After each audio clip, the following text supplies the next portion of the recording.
Hello बच्चों, let's read this question. The question is which of the following phenomena does not play a significant role in maintenance of homeostasis in an ecosystem. और यहाँ पे 4 options दिए हैं।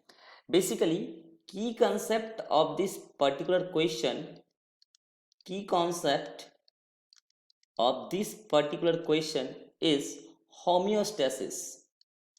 Homeostasis.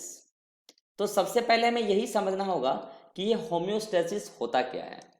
Basically homeostasis का मतलब होता है maintenance of anything in a range. किसी भी चीज को एक रेंज में मेंटेन करने की फिनोमिना प्रोसेस ये होम्योस्टेसिस कहलाती है।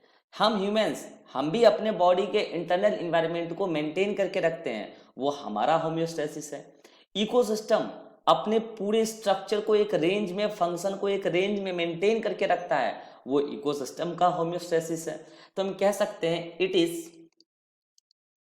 Is maintenance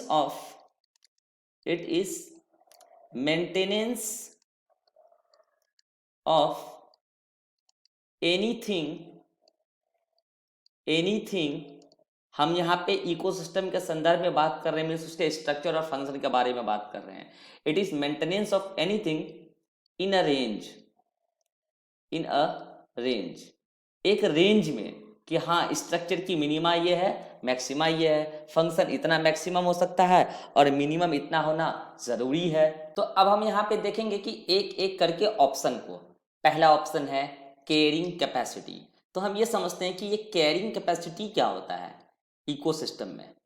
carrying capacity, carrying capacity, capacity नाम से पता चल रहा है कि यह क्षमता है इकोसिस्टम की। Carrying means particular living organs कितने रह सकते हैं एक इकोसिस्टम में, मतलब वो इकोसिस्टम कितने लिविंग्स का केयर कर सकता है, ये इकोसिस्टम की कैरिंग कैपेसिटी है। हम ऐसा कह सकते हैं basically carrying capacity is a limit, यह एक लिमिट है। Limit of an ecosystem, limit of an ecosystem किस बात की लिमिट है? For survival of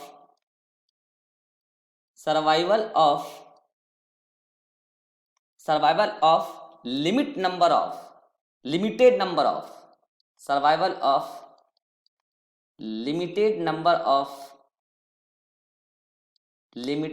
of living livings. तो इसे हम कहते हैं कैरिंग कैपेसिटी। मीन्स ऐसा नहीं है कि अगर ये ग्रासलैंड है तो इस ग्रासलैंड में ना जाने जितने सारे घास हो सकते हैं, ना जाने कितने सारे यहाँ पे हर्बीवोर आ सकते हैं, ऐसा नहीं है। इसकी एक लिमिट है कि यहाँ पे कितने प्रोड्यूसर, कितने हर्बीवोर, कितने कार्निवोर आके ग्रो कर सकते हैं, उसकी एक लिमिट है। तो कैरिंग कैपेसिटी एक लिमिट है, ये अच्छी बात है इकोसिस्टम के लिए, और इससे उसका होम्योस्टेसिस मेंटेन रहता है। तो ये तो कैरिंग कैपेसिटी उसको हेल्प करता है, तो ये तो आंसर नहीं होगा। नेक्स्ट है बायोटिक पोटेंशियल। बायोटिक पोटेंशियल क्या होता है? Basically biotic potential is the, मतलब कि हम बोल सकते हैं कि अगर किसी भी ऑर्गेनिम्स को फेवरेबल इन्वायरमेंट दे दे तो वो जितना चाहे रिप्रोड्यूस कर सकता है, कर ले। मीन्स इट इज इंट्रिंसिक, मतलब उसके अंदर की क्षमता। It is intrinsic growth rate, मतलब वो अपने अंदर की भरपूर क्षमता से जितना ग्रो कर सकता है कर लेगा ऑर्गन को, अगर ऐसा एनवायरनमेंट मिलेगा। लेकिन एक इकोसिस्टम के लिए ये अच्छी बात नहीं है, क्योंकि अगर ऑर्गेनिज्म बहुत ज्यादा बढ़ते जाएंगे तो फूड की स्कार्सिटी हो जाएगी और फिर इकोसिस्टम में बैलेंस बिगड़ जाएगा, और बैलेंस बिगड़ जाना होम्योस्टेसिस मेंटेन नहीं होने देगा। तो इस वजह से हम कह सकते हैं कि बायोटिक पोटेंशियल होम्योस्टेसिस को मेंटेन करने में कोई रोल प्ले नहीं करता। मींस आंसर हमारा सेकेंड ही है। फिर भी हम थर्ड ऑप्शन चेक करते हैं। Third is self regulation. Self regulation क्या है? अगर किसी भी इकोसिस्टम में प्रोड्यूसर जो सोलर लाइट को कैप्चर करके उसको केमिकल एनर्जी में कन्वर्ट कर रहे हैं, देन उनसे एनर्जी जा रही है हर्बीवोर के पास, मीन्स कंज्यूमर के पास, अब फिर कंज्यूमर में भी herbivore, carnivore, and then finally ये सब जिस दिन प्रोड्यूसर कंज्यूमर सब डेड हो जाते हैं तो उनको डिकम्पोज करते हैं डिकम्पोजर। तो इकोसिस्टम में ये प्रोड्यूसर, कंज्यूमर और डिकम्पोजर, इन सभी का एक बैलेंस होता है, इन सभी का एक सेल्फ रेगुलेशन होता है। अगर कल को इस प्रोड्यूसर का नंबर बढ़ जाए, अगर तो कंज्यूमर के नंबर भी बढ़ेंगे, और अगर कंज्यूमर के नंबर बढ़ेंगे तो कंज्यूमर में भी बहुत सारे अलग अलग स्टेप पे कंज्यूमर हैं, herbivore, primary carnivore, secondary carnivore, तो वो सब एक दूसरे का नंबर बढ़ा के फाइनली सब एक दूसरे को खा के नंबर मेंटेन कर लेंगे। इसे कहते हैं सेल्फ रेगुलेशन। मींस अगर कल को प्रोड्यूसर का नंबर वहां बढ़ा है तो किसी ह्यूमन सपोर्ट पे वो इकोसिस्टम डिपेंड नहीं कर रहा है कि कंज्यूमर का नंबर बढ़ेगा।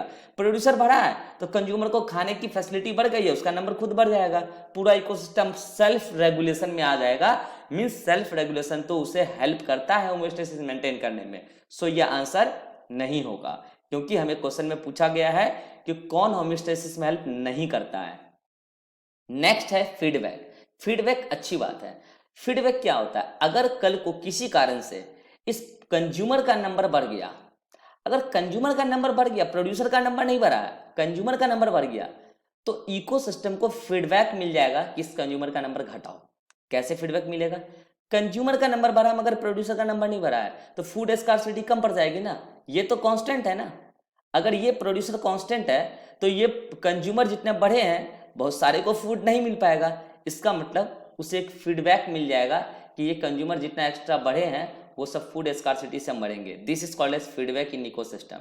तो अच्छी बात है, ये फीडबैक तो इकोसिस्टम में मेंटेनेंस के लिए उसको हेल्प कर रहा है, तो फीडबैक भी होमोस्टेसिस में हेल्प कर रहा है। So final answer is biotic potential, क्योंकि अगर बायोटिक पोटेंशियल होगा तो ऑर्गेनिज्म अपने इंट्रिंसिक ग्रोथ रेट को शो करेगा, जिससे बहुत ज़्यादा नंबर बढ़ेगा। ये इकोसिस्टम के लिए अच्छी बात नहीं है। Hope you understood it well. Best of luck.